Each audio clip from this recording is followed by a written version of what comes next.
Russian Imperial. So not quite. You had that What we were before? expecting.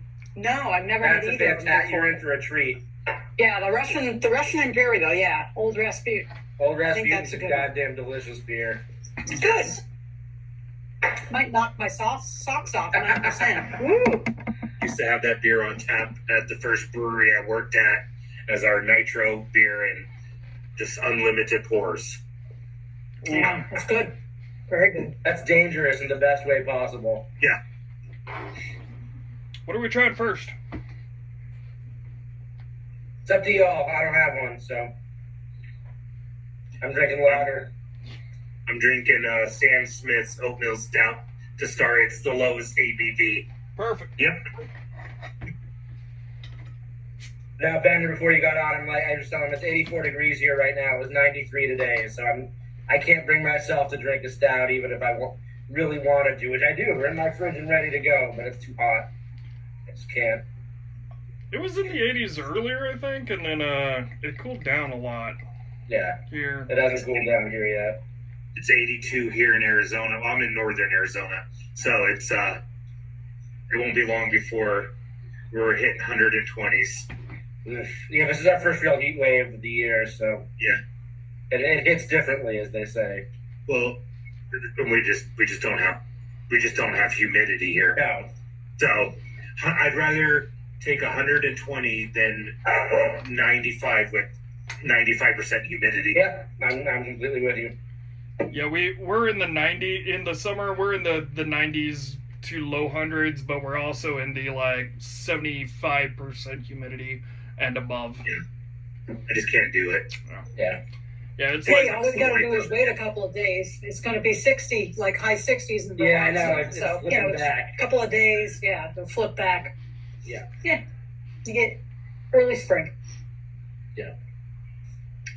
So I found out that they're doing a tasting exam in October in Arizona. Oh, nice. So because they haven't had one in quite a while, so it's now it's starting to get a little serious. Putting the date on the calendar. Yep. Nice. And just keep studying. Yeah, I had some friends over last night. I recruited 4 beer friends to do a blind taste testing with me and cheese pairing, and they all. I was like, bring over 4 beers each, take the labels off, or just don't let me see what they are.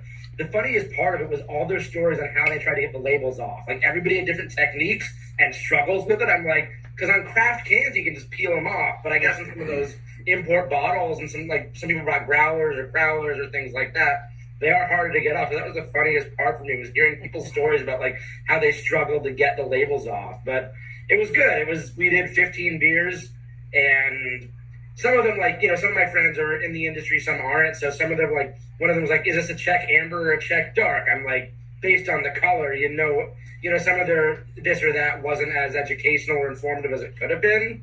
But given that, I got 9 out of the 15 correct. So, nice. yeah. The one that tripped me up the most was my buddy who used to work for Duvel. He brought a Belgian triple and a Belgian golden strong. But the Belgian triple was Trogues La Grave. So it was an American rendition of a Belgian triple. And that tripped me up the most because it tasted like a Belgian golden. To me, I thought it was a Belgian golden strong. So it was smart of him to do that, because it wasn't the dark kind of like gold color that a Westmalle or a Roquefort would be. Also, somebody brought Roquefort 6, which is a Belgian double, but it's the color of a Belgian blonde. I had never seen that before. And they asked if it's a Belgian double or a Doppelbock, and I'm like, neither. But if it has to be one of the two, I thought maybe it's a light, weird Doppelbock. But the Roquefort, I had never seen Roquefort 6, I guess, poured before, and it's light in color, it's gold, yellow gold. So that tripped me up. I'm like, if they give me that on the tasting exam, I'm in trouble. I was studying the Belgian beers today, and they have another one like that. Isn't Roquefort the other one that it's lighter? They call it a double, but it's not dark. I think it's lighter in color too. So they're like, they call it an 8, but it's really a Roquefort 8, which would almost on the edge of a triple, but it's light colored, but it's more like a double. So they do some funky stuff. Yeah. Some close, but not quite on the Roquefort thing. How's it Hi, going, Nick. Nick? How are you guys? Good. How are you? Great. Good stuff. I'm glad that I can actually join you guys tonight. Welcome. Yeah, welcome in. Just as a reminder, everyone, this is being filmed. So behave. Well, I don't care if you behave. Just like and subscribe. That's right. Yes. And donate to my Well, it's great GoFundMe. that your employer is helping you study too. When they set up those tastings, is it different than what you did with your friends the other night? Yeah, I mean, my friends were just more casual. I mean, they did the whole this or that, but as I said, like some of them who aren't quite as beer informed were like, you know, is this a Czech amber or a Czech dark? And I'm like, you know, you can tell by the color, but I tried to play along, so I didn't make them like not feel dumb, but you know, I didn't want to make them feel like they weren't giving me what I needed. Yeah. Really, for me, it's practicing going through the reasoning and the logic of where I'm getting to where I'm getting. And that was fun for my friends to also see. Like, I, at one point, for one of them, like, went down straight. I was like, okay, what's the SRM? Like, had my buddy look it up on the BJCP app, because that's what I was going to have to go off of. And the two overlapped, like some, but one was slightly darker than the other. But my employers are both certified Cicerones and have sat the advanced exam at one point, so they know what they're looking for. They're actually going to be in the room helping proctor the tasting exam, which will give me some sense of comfort on it. So they're really helping me talk strategy, and they're really, you know, helping me with be like, you know, nudging me towards I highly recommend you study these or study those. And the ones I haven't been taking the most time with are dark beers. Like, I need to go back to brown ales and Viennas. Those are the ones that for some reason I just haven't, like, I'm so hyper focused on the Belgians, English, and Germans. But my bosses are also like, listen, think of it this way. They're going to give you, in the this or that tasting, they're going to give you one malt forward, distinguish the malt, one yeast, one hop, and one, you know, maybe repeat or different one. So they're really helping me strategize. Like, there's going to be one that's malt-based, one that's hop-based, yeast-based, and so on and so forth. So just really be prepared for that. And then the off flavors that they spike with are really obvious. Like, oxidation, okay, it tastes like I'm eating a newspaper. Like, that's how it, you know. The DMS was the hardest for me to pick up on, but I knew it was spiked, so that just means I need work on my DMS discovery, and that's also allergy season, so that fucks everything up, pardon my English, but, you know, it's really, I'm a month out, so it's really strategizing on how to take the exam that I'm into as much as the material. Sounds like we need to do Vienna Lager next week. Sorry? Sounds like we need to do Vienna Lager next week. I'd be down for a Vienna Lager and amber, like American amber or something like that. Oh, next week we're going to have to hold off unless we want to have it later in the week. I'm out of town next week. So, I mean, if you all want to have it, great. But I'm in Philly through Tuesday morning, and I just don't want to commit to being on a computer in my hotel room. So if you all want to have it, great. If not, we can put it off to the next and just go back to Sundays next week. So they want it the first Sunday in June. I'm taking advantage of. I never take advantage of having my 3-day weekends like with holidays. So I'm getting out of town, going to see a baseball game, and wander around Philly for a few days. But yeah, I think Vienna versus Amber. June 6th? What's up? June 6th? Yeah, June. I don't have a calendar in front of me. Yeah, June 5th. 5th, okay. So we can come back on June 5th. But yeah, I'd be down for Vienna Lager, and American Amber, or something like that. Cool. When you talk about you're writing down your reasoning for judging, you break it up in like malt, hop, yeast. Do you do it that way, or how do you I don't quite do it that segregated, for lack of better words. I just say, based on what I'm smelling and tasting, my first instinct is it's this. And then I go from there if I'm starting to question, or if somebody looks at me in a way that maybe tells me it's not, you know, somebody, I'm reading the room, which with my friends, it's easier to do than in a professional environment. But it's really gut instinct. Like, there was one yesterday, it was Wee Heavy versus Doppelbock. And it's just, my initial instinct was, okay, taste for sweetness, because Wee Heavies are going to be sweeter. They're not going to be as dry as a Doppelbock. There's a little bit more spiced. So for me, it's all flavors. Yeah. But what my bosses asked me to, or said, recommended me to do, is also something I didn't know, is during the tasting exam, they line all 12 beers up in front of you at once. They don't give them to you in the different sections. They don't give you the 4 this or that, the 6 off flavors, and the 2 fit to serve, one by one by one. They give you all 12. And so my bosses said, go through and smell all of them first. before you taste anything, because aromas are going to dissipate. If you're spending 10 minutes on this or that, and you're tasting through them, they said go through and smell all of them first. Set aside ones that you think you know or don't. Create kind of a thing in front of you, like, okay, I think I know these ones, or I think I don't know. Pull those aside or toward you. That's just a strategy they gave me. So That's that makes a lot of sense. a good tip. Yeah, that is a really good tip because it's something. Because my smell, as I said, especially with allergy season and being sick for the last couple weeks, I know that my aroma, like perceptors or whatever the word is, aren't strong. Receptors, perceptors, but I do heavily rely on my taste. That's something that I've gone towards. And like the Doppelbock versus wheat heavy, I'm like, okay, this just isn't sweet like a wheat heavy. There's not the alcohol heat. Doppelbocks can be similar to it with alcohol, but the yeast and the heaviness of the wheat heavy wasn't there. So that's how I got to where I was. I know this is a little off topic, but have you tried a neti pot? I have. I don't like the sensation.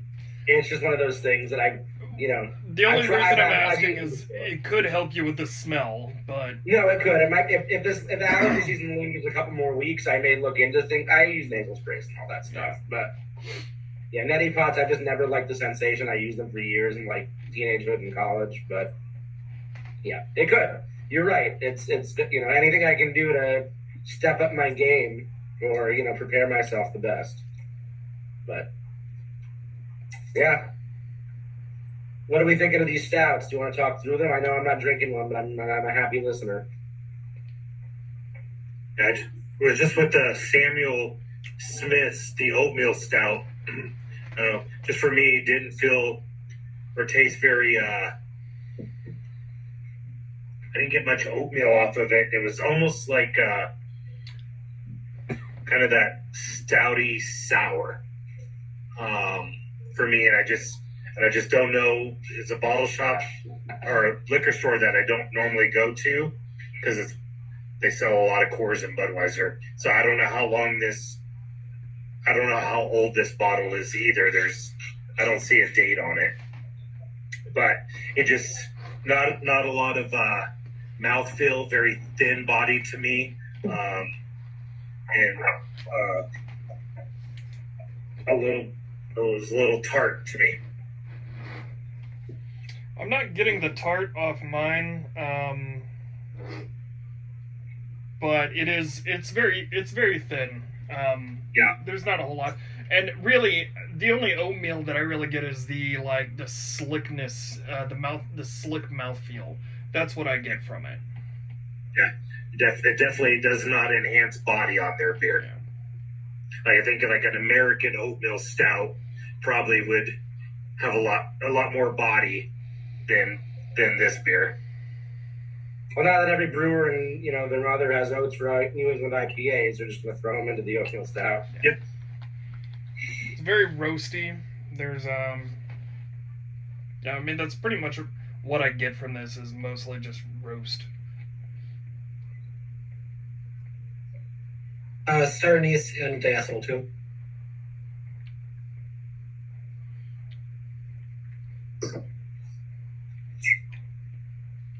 All right, what would you serve with it? Food. I go some sort of like pecan pie is what my first. I know I'm not drinking it, but I know with stouts and especially the smoother, silky, not necessarily the roasty, but something like an imperial stout or an oatmeal stout. I almost pecan pie, something with some body to it, a little bit of sweetness. Like I wouldn't serve a milk stout with a pecan pie, but I'd serve an oatmeal stout, or maybe I don't know about an Irish rye. For me, that would have some more body to it, a little bit of alcohol, like in that 5 to 7% range, but not below or above. Mm. Like I think a pecan pie would obliterate an Irish dry stout, like that 4% roast. Oh, yeah. But oatmeal stout like that. I just go towards desserts with stouts. I mean, that's where I think. But I'm thinking like a beef stew. yeah, Like a meaty stew would go well with this. Oh, and my cat. Yes. And with the oatmeal stout, I was also wondering about maybe some pork, like a pork tenderloin, Mm. and some beef with that. Probably something a little heavier on the meat, not chicken or fish. Yeah. I think with the oatmeal stout, because of what I know, the roast is there, but it's not prominent. You want to not go with roasted flavor. The Maillard reaction doesn't really matter as much as it does with an Irish dry or American stout.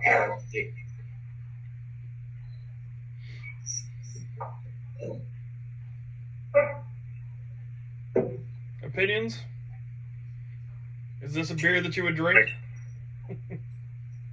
No? I don't think I would drink it again. This stuff can be hit or miss for me. I know they're a classic, like their Tatty Porter's delicious, but... Yeah, I actually got a Tatty Porter as well as this for later. Nice. Honestly, I would drink this again. I do enjoy this, so... It always seems so elegant compared to, American oatmeal stouts. Yeah. I have one in my fridge from Ipswich Brewing, which is a North Shore, Massachusetts brewery, but it's 7%.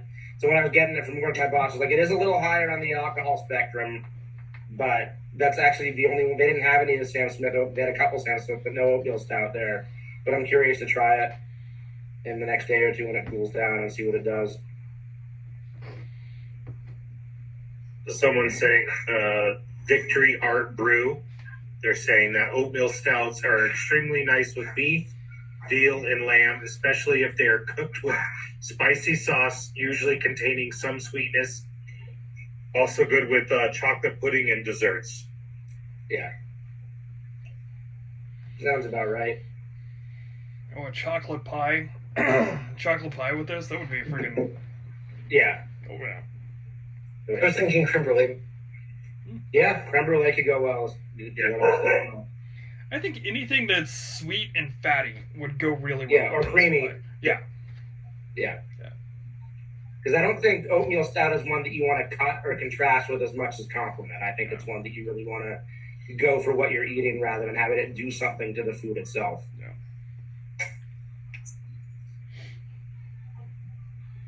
All right, what's the next beer? I am doing Guinness Extra Stout. Alright, so I got the extra stout, and I got the widget. Nice. Widget can. I got my old Rasputin, but it's a Russian Imperial, so little heavier. Whee! If they'd had Old Rasputin by the bottle in my shop, I would have gotten one.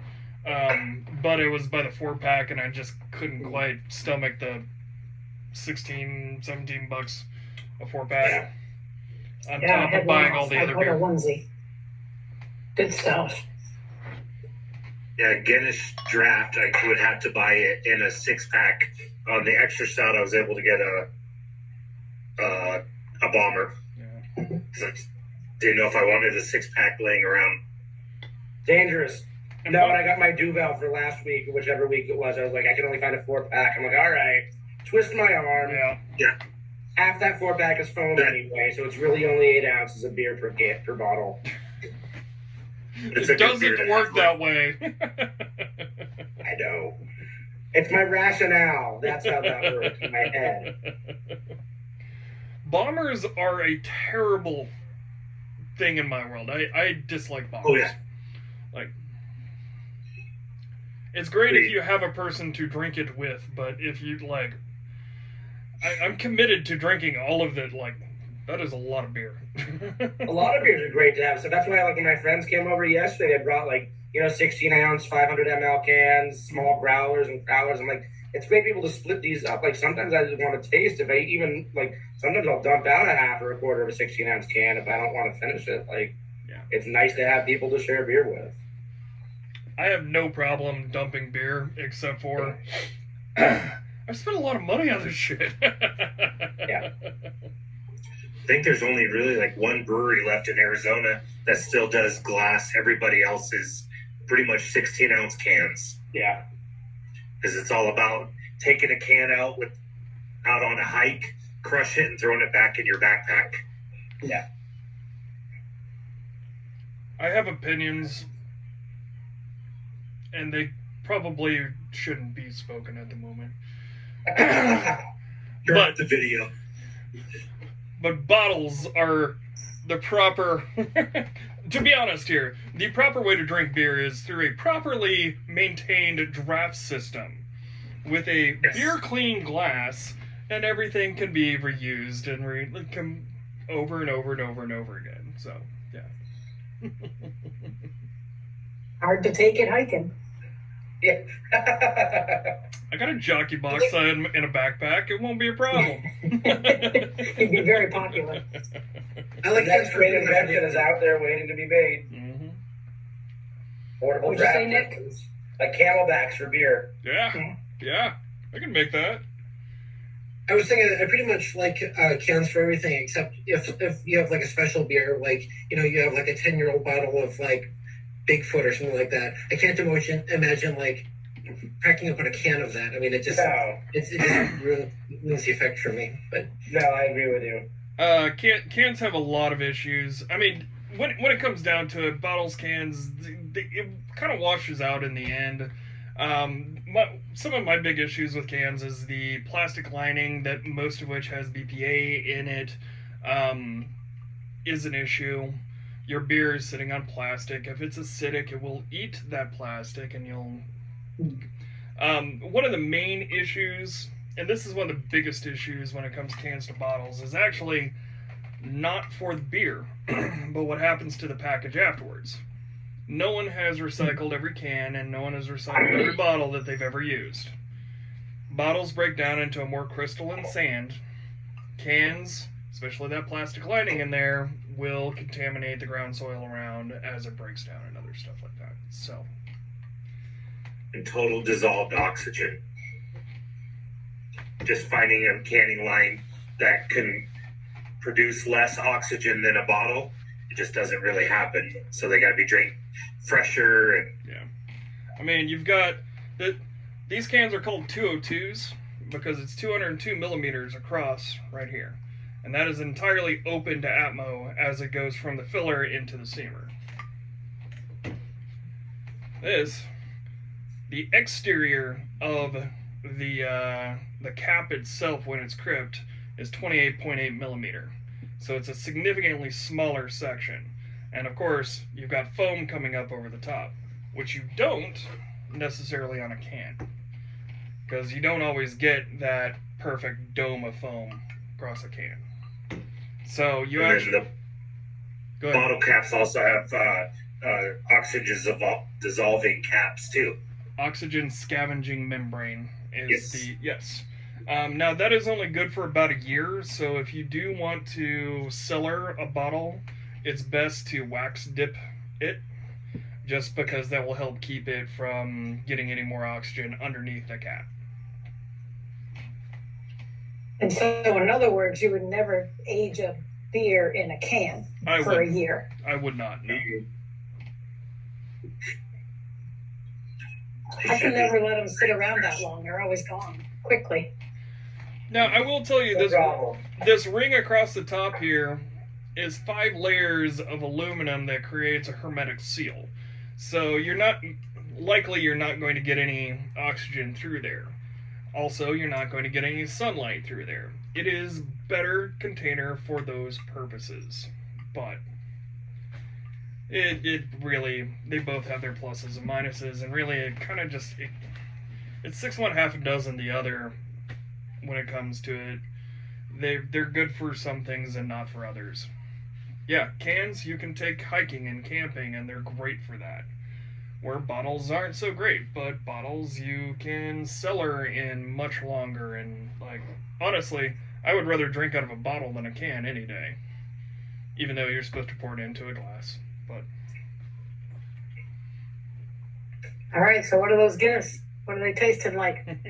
What do you think? Step Like off my Guinness. soapbox, sorry. No problem. Like Guinness, yeah. Pronounced bitterness. I get a little chocolate on this extra stout. Nice tan foam, thick head.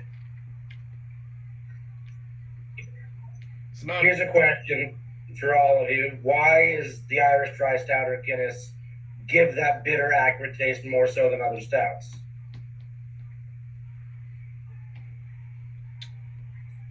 shit, I know this. Because they use roasted unmalted barley. Yes. Yes. Yeah. You win. I don't have a prize for you, but you win. That's all right. You're gonna Yeah, take care of cheers it. to you. Tell me how it goes. Yeah. Cheers, then. Virtual Cheers. high five. I'd rather drink this than the Samuel Smiths.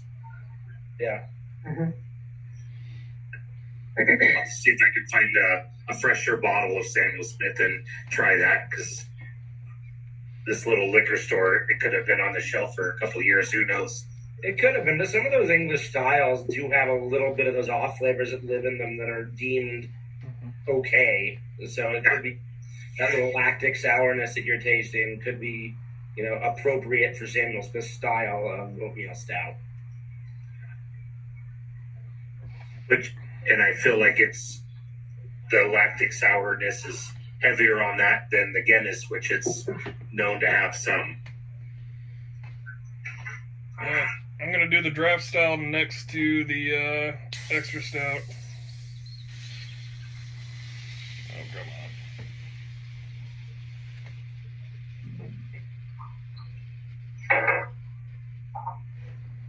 Have you guys seen the Guinness pour thing that goes on top of the can to give it the Guinness pour?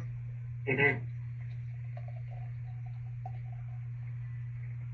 I really want to get one and try it. I was in a beer bar in my neighborhood earlier, and somebody was ordering a Guinness. I saw them pouring it right in front of me at the bar. I'm like, it's 94 degrees outside. Who's being a masochist and ordering a Guinness? I don't understand. Honestly, I find Guinness to be super light and easy drinking. No, I mean, I do too. I don't know. Hot weather and dark beer and I do not go hand in hand. Honestly, I'd rather drink a Guinness than drink like a heavy American IPA in the heat. That's fair. That's completely fair. I'm just a Pilsner boy. As I got a pin, my buddy who came over yesterday, he gave me a pin that said Pilsner boy, so I'm a proud member of the club now. Drink a bunch of Munich Helles. Yes, please. Italian Pilsners and German Pils. Yes. Friday and Saturday. Yeah, give me Perfect. Munich Helles any and every day of the week, and I'll be a happy kid. Where I live, there's the production facility for Red House Brewing, which is based in Phoenix, but they bought a production facility in my town, and they have a patio from 12 to 5 Friday, Saturday, Sunday, and they usually have between 5 and 6 between lagers and pilsners at all time. It's Nice. like they're a GABF award-winning hazy brewery. And it's like, I'll have an Italian Pils, please. Nice. All right, what are we going to do with the Guinness Extra? What are we going to pair it with? That one's beef stew. Guinness stew. Yeah. If you've been to Ireland, you'd have the Guinness stew. Yum. Oh yeah, I've made many a Guinness stew. Coddle, honestly, this is gonna go good with any kind of like pub grub kind of like Yeah. fatty, salty, like. Mm-hmm. Probably pretty much the same as the oatmeal stout. I would go less sweet with this personally, but Yeah. More savory. Yeah. Shepherd's pie, that kind of stuff. Yeah. Toad in the hole. Potatoes, roasted meats, like really roasted grilled meats. Bangers and mash. Yeah. oh yeah. Yep. Now, the thing is like It's the draft Oh, stout. yeah. The draft stout next to it is really interesting because like this doesn't really taste anything like that. No. Because of the like it's just slicker and lighter and smoother and it goes down a lot easier, which is funny because I think Guinness goes down pretty easy.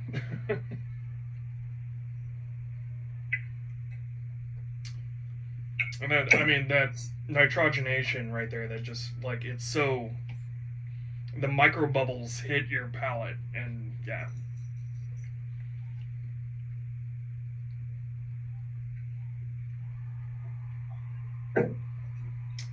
How's the left-hand smell? That's a beer I haven't had in a while. I'm excited to revisit Oh, it.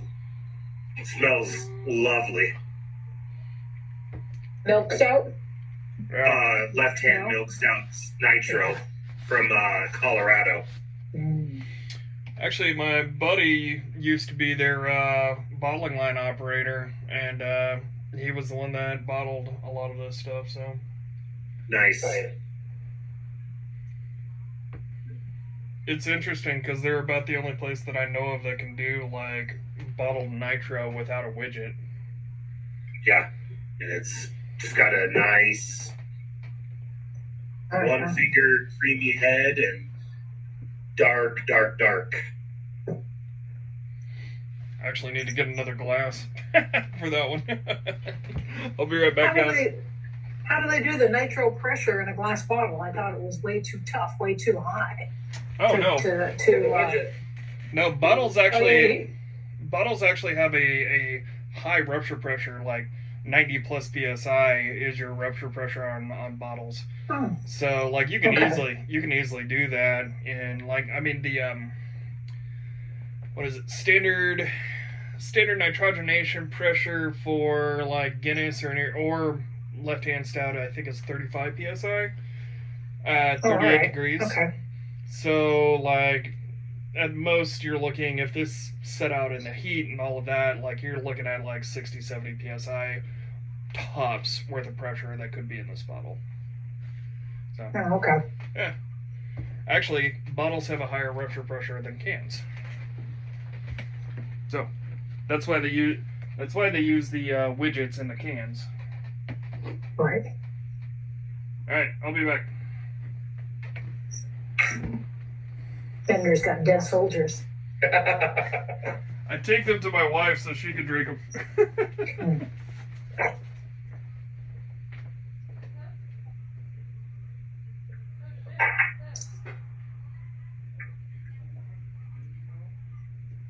How's that old Rasputin treating you, Diane? Very good. Thank you. It's a nice one. I don't know if I'm going to get all the way through it. Well, I might. It's almost gone. It's a 12-ounce bottle. You'll be all right. Yeah, it's nothing. Sure. Monday's coming. Ooh.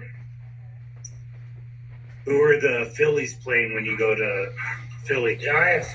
That's why I'm going. Oh, God. I'm crossing ballpark number 11 off my list. Nice. So, yeah, that was kind of the impetus behind it. They're playing them. They start the series Memorial Day on Monday, so I figured I've never been to Philly, so I'd combine it with a 3-day trip to just hang out, go see the ballpark, go see the game, and hang out. Weather should be nice. Weather should be great. Yeah, there's a Monk's Cafe over there, which is like their Belgian beer heaven, and they also have Russian River, the one place in the U.S. that has Russian River on draft on the East Coast. Wow. Yeah, so Natalie and Vinny of Russian River have they're very good friends with the people who run Monk's Cafe, so they'll ship kegs over there like quarterly, basically. Getting Pliny the Elder. Yeah, you'll get Pliny the Elder, you'll get Pliny the Younger, you'll get the consecration bottles over there.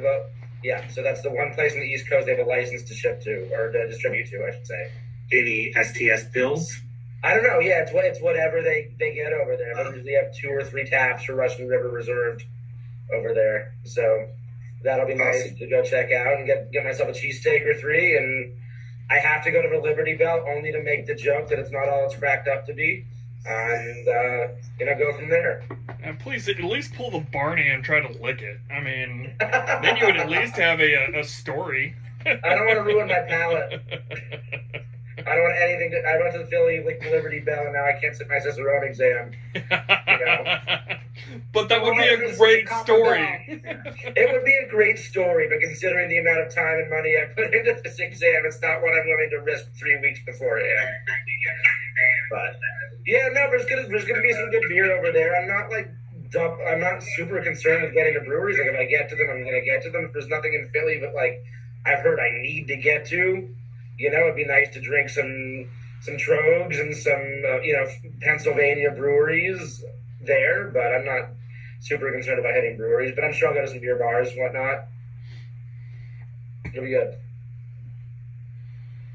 Ooh. Sweet Stout is one it's interesting to try to pair with, because, there's lactose in it. It's like, it's almost, to me, it'd be too creamy and too sweet to go sweet pairing with, but you wouldn't necessarily want to pair it with something too roasty. I don't know. You guys are the ones drinking and smelling it. So what do you think? I mean, I haven't tasted it yet, but like I'm getting like just from this, it's sweet and like almost a little like the roasty off of the nose is a lot more than any of the other ones. Okay. This also has like an herbal, woodsy kind of hop character. Yeah. Medium level. Of the three, I prefer this aroma over the other two. Yeah. Roasty. I don't think I've had a left hand in years. I definitely haven't.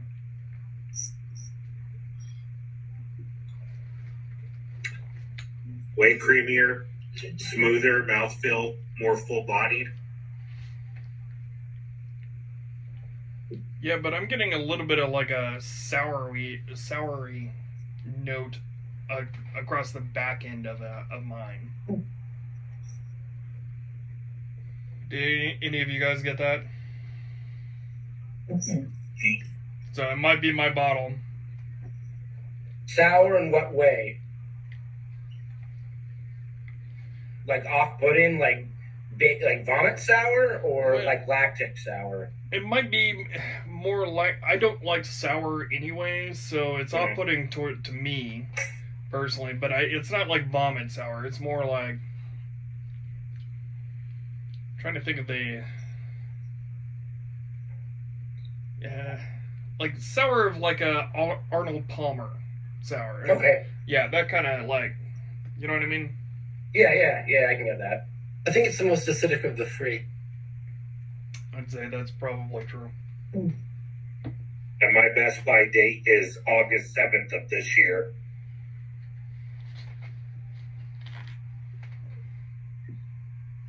It's like, just as the neck comes down to the bottle, there's a barely legible date stamp on there. Yeah.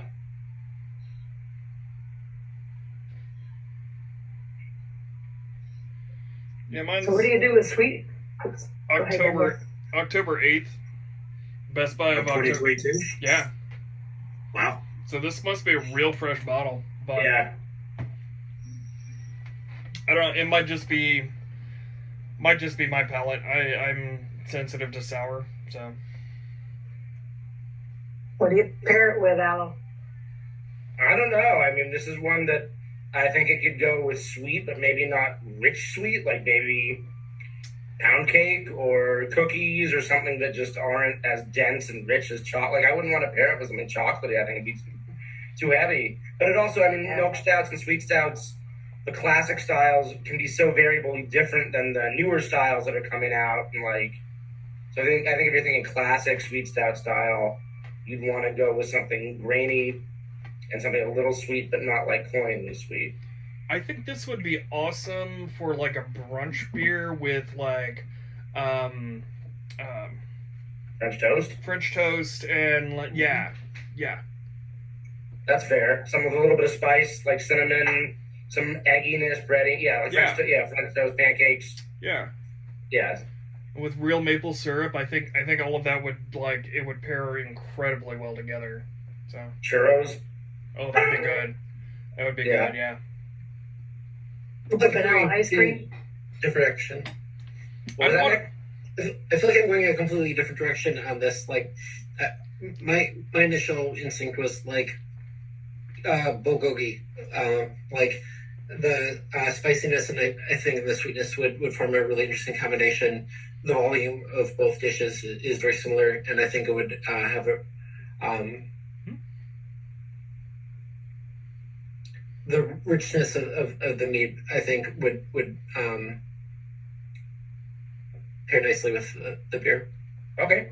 I can see that. Pints and Plates is saying pair with Gouda cheese to contrast the malty sweetness and richness, or spiced, grilled, or roasted meats like short ribs, beef brisket, lamb, or barbecue, and amp it up with spicy. Got it. All right. Interesting.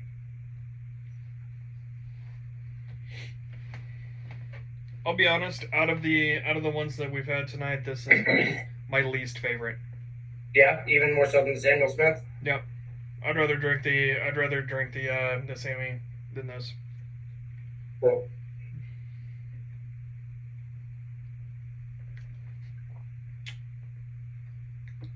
So I know we didn't really pick it, and nobody chimed in to pick anything to talk about otherwise tonight, but Well, we've It's just already, like hanging out with you guys. we've talked a little bit about packaging, so we We did. did. One thing that I know would be super helpful for me going forward is spending time going through all the qualitative, quantitative values, the SRM. If we wanted to do a round robin, SRMs, color, ABVs and IBUs for different styles, that will definitely be helpful to me. One way that I did it, when I was studying with a friend who's actually retaking the written exam, we did it both ways, where I said, okay, Irish dry stout, what are the things?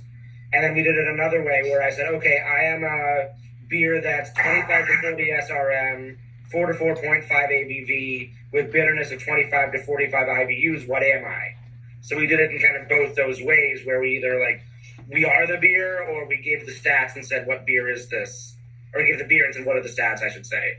So I don't know if we want to go, do we all have the BJCP app or some of those things handy? Maybe we could go through and do a couple rounds of those, if that's something you're up for.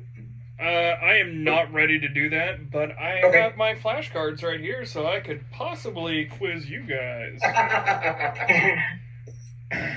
I think that'd be fun because I know, on Instagram, Cicerone does that. Yeah, I love I it. am I like 25 those too. IBUs, Yeah, and I so am a trying to lager. I am an ale. Yeah. yeah, Mhm. I do like those quizzes. yeah. Hey, is anybody going to listen to the thing on the 25th? I am. My boss is in that. Who is? What My the- boss is one of the panels. Her name's Suzanne. She's going to be part of that panel discussion. So Do beer styles matter? yeah, Oh, I bet they do. Yeah. it'll be interesting. Yeah. I'm definitely tuning into that. Got a vested interest and support my coworkers, bosses. I'm gonna be honest. Yeah. In the other side, the professional brewer side, they matter, but they don't matter nearly as much as they do everywhere else. Yeah. Mostly because when you're designing a beer, you use the style, or maybe you use the style as a guideline, and then you just make it the way you want it. Right. And a lot of times, I know a lot of breweries who have won awards and other stuff like that for beers in a style that isn't actually the style that they brewed. So Yeah. think about it Subjective that way. styles. I think it's important for outside of a brewery. But yeah. It's marketing. It all goes back to marketing, really. So I think that, so I mean, I'm hugely biased because I'm already claiming in the BJCP, but the reason I think styles are important is that if you walk into a brewery or a bar and you order something, you should have some idea of what to expect. And the style guidelines tell you what a style should be like. So if it's not that, you can be like, this is a terrible example of this. So Yeah, but it just provides a common language for the style that could totally color your opinion of the beer, thinking that you're going into this particular style, and it's not. A good brewery, a good place is going to give you most of the information that you need, being IBU and ABV, and letting you make an opinion of that beer without an excess of information. I think it's a really good place for people to start. Because if you don't know what you're ordering and don't know IBUs and don't know, you're learning all this stuff, the styles give you an idea of, I like really light beers, I like Pilsners, or I like German lagers, or I like, you get kind of an idea of things. But yeah, I get it, Bender, when you get more knowledge, then you're like, oh, I understand the IBUs, it's a golden, it's a dark, it's a, then you can really get a better understanding. But yeah, I think it's like a continuum of knowledge. Like when you don't know much, knowing a style can get you ordering something you might like. But as you gain knowledge, then yeah, maybe then you understand IBUs and SRMs and Gravity. malt Starting forward gravity. or up balanced or all the other terms that get thrown around that you're like, what the hell's that mean? Until you study your Cicerone study guide, and then you're ready to go. Yeah. All right, do we want to quiz each other or have Bender quiz us or do something like that for a couple rounds? Yeah, let's do that. All right, are you ready? Who's this going to? Everybody, we'll go around. Everybody pick one other person to throw one at. Well, this one is I am a beer with a 22 to 40 SRM and a IBU of 25 to 40. Alcohol? 4.2 to 5.9. Milk stout.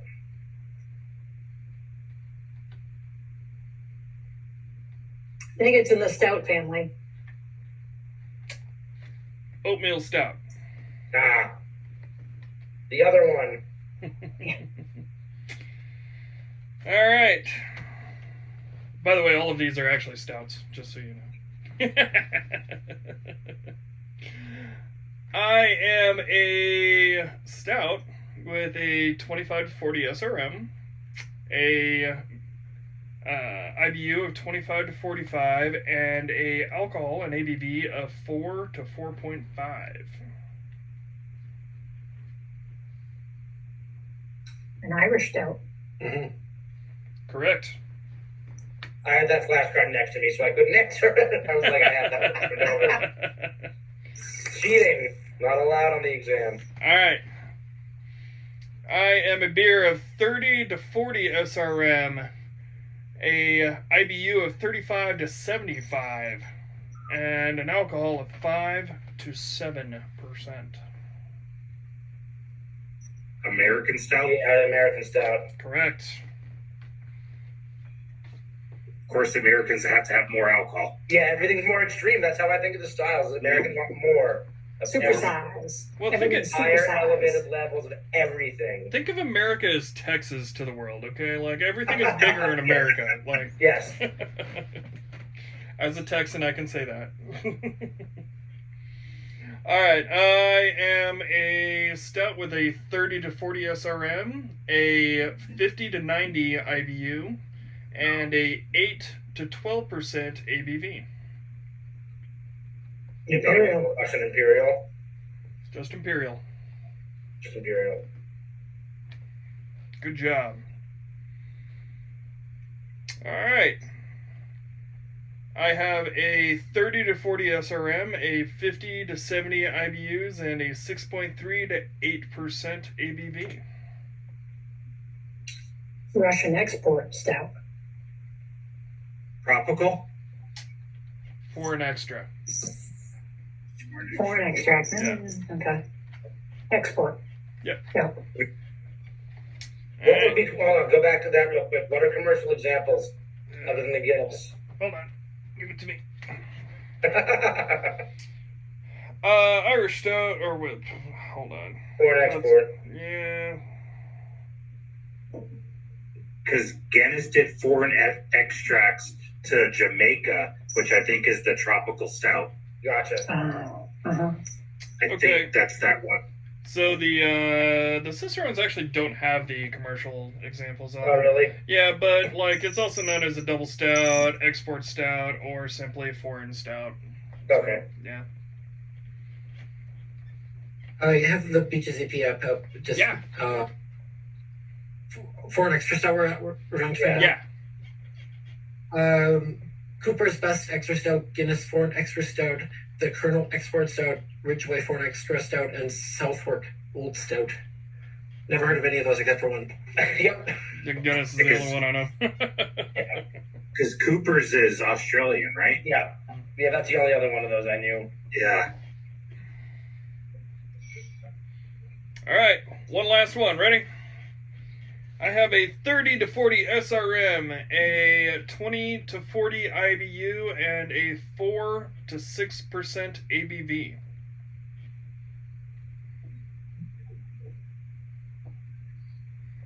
A milk stout. Still in the stouts, I think.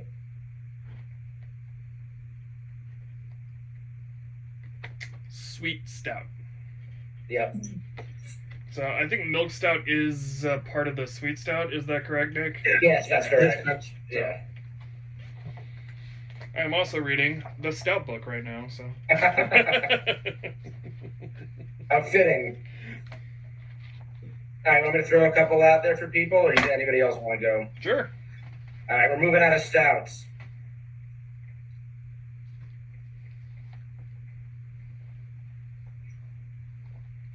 My cat's... I'm a beer that is 17 to 30 SRM, 4.4 to 5.4% alcohol, with 20 to 30 IBUs, moderate bitterness. We're in the German beer family. Let's say SRM again. 17 to 30. Schwarzbier.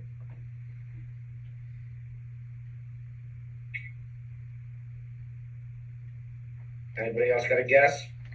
Thinking. What's the IBU? 17 to 30, or sorry, 20 to 30 IBU. More IBU. Maybe a Hellas. Maybe it's not. The color's not right. The color's Well, not it's More dark. amber. It's more amber, or headed to darker. Yeah, not a dunkel. Dunkel? No. A dunkel's less bitter, less IBUs, I think. I'll go with yours, John. I like yours. Schwarzbier. Schwarzbier. Yeah. That's what you said, right, John? Yeah, good job. Dark amber to dark brown is the color. So it's overlapping. So the stouts we just went through all started at 25-ish Yeah. to 30-ish SRM. So the Schwarzbier ends where those pick up. Yeah. So even though you think of a Schwarzbier as really dark, it's not black dark. It's dark brown dark. So there's going to be some translucence potentially to it. I was told that it was pronounced Schwartz. Schwarz, excuse me. I don't know if that's actually correct May or the not. Schwartz I be with just you. my 13-year-old brain giggles every time I say Schwartz. Yeah. Whatever you got to do, right? Yeah. Whatever we got to do. All right, I have a beer that's 2 to 4 SRM, 4.5 to 5.5 ABV, with a bitterness of 8 to 20 IBUs. We're in the Belgian beer world. Belgian single. Sounds right. Trappist single. Or 2 to 4 SRM, 4.5 to 5.5 ABV, 8 to 20 IBUs. Guraz. Gueze. I don't know if I'm saying it right. Or Saison. I think saisons are darker, aren't they, in color? More golden, more. Saisons are darker. It's not a single. I didn't say that. I'm waiting for everybody to phone in and guess. I would go with single. I'm going with single. Fit beer. What did you say, Nick? My guess was fit beer, but Yeah, you're right. What Wit is beer. it?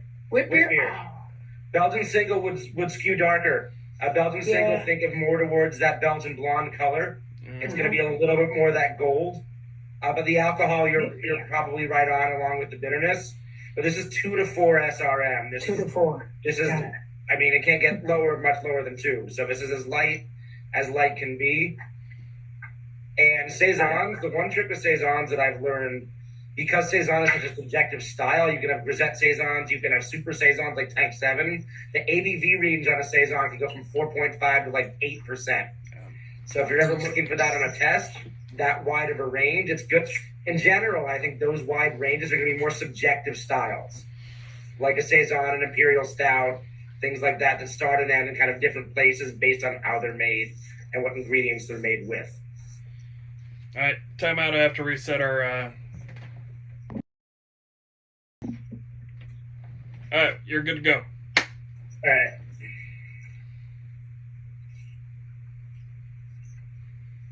I have a German beer, 6 to 25 SRM, 6.5 to 9% alcohol, 15 to 30 IBUs.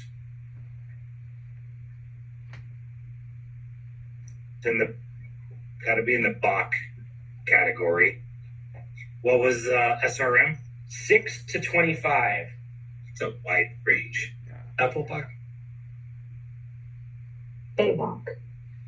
What do you say, Diane? Maybach. Maybach. My Bach.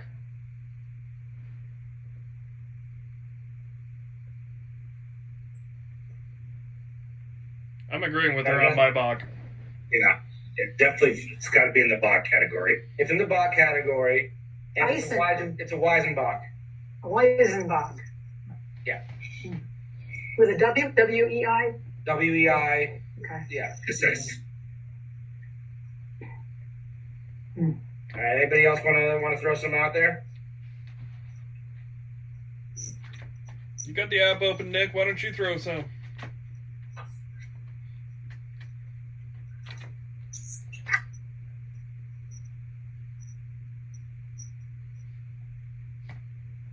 See, I'm an American beer.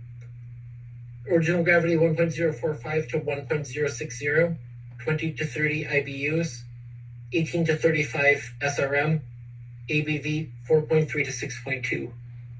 Ooh. LL. SRM 18 to 35. 18 to 3. 18 to 35. Amber. I'm going. What were the IBUs again, Nick? 20 to 30. Yeah, I'd say American Amber. Yeah. I'm going with Amber.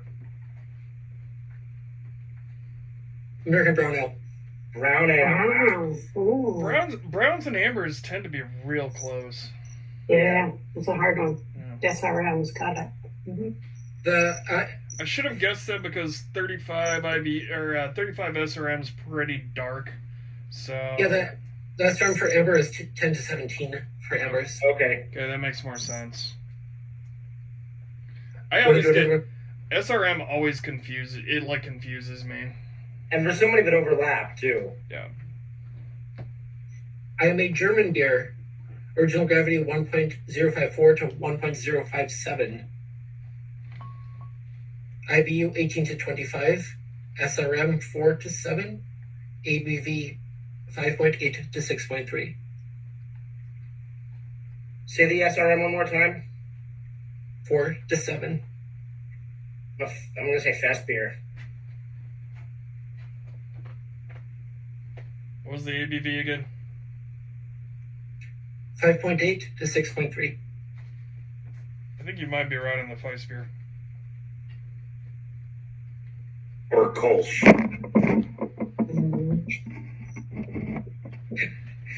I just saw the cat do a face plant. Yeah.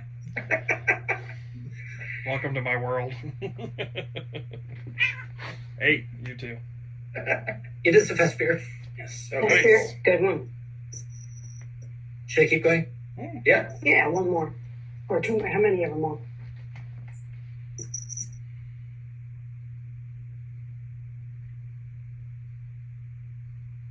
It's too easy.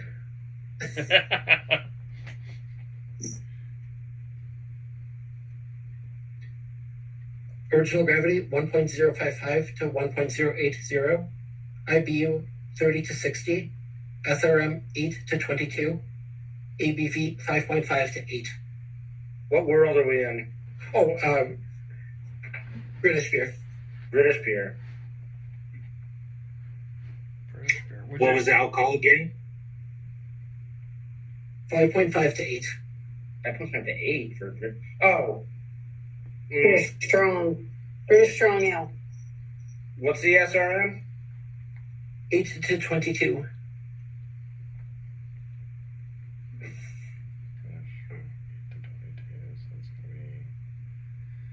I'd say not a wee heavy Scottish ale, not a wee heavy, but a Scottish ale. It's a little high on the alcohol, but the color makes sense. It is a British strong ale. Woohoo! What are the commercial examples of British strong ale, if you don't mind me asking? Fuller's 1845, Harvey's Elizabethan Ale, J.W. Lee's Manchester Star, Samuel Smith's Winter Welcome, Young's Winter Warmer. Okay, so these are okay, because I haven't really seen it. I mean, I know about extra special, the bitter family, but I don't really know much about strong ales. So the way I like to think of British strong ale is it's like it's on the same continuum as bitters. It's just like a stronger one than a strong bitter. Got it. Okay. Yeah, it's like the top tier of the bitters, right? Yeah, I'm like the only British beers I think of that high alcohol are Scotch ales, but it's good to know. Again, it's probably one of those subjective to brewing styles if the ABV range is that large. Could be. We all good? You want to do more? Or are we good? An hour? So, not next Sunday, but the following Sunday, Vienna Lager and American Amber. Yeah. Okay.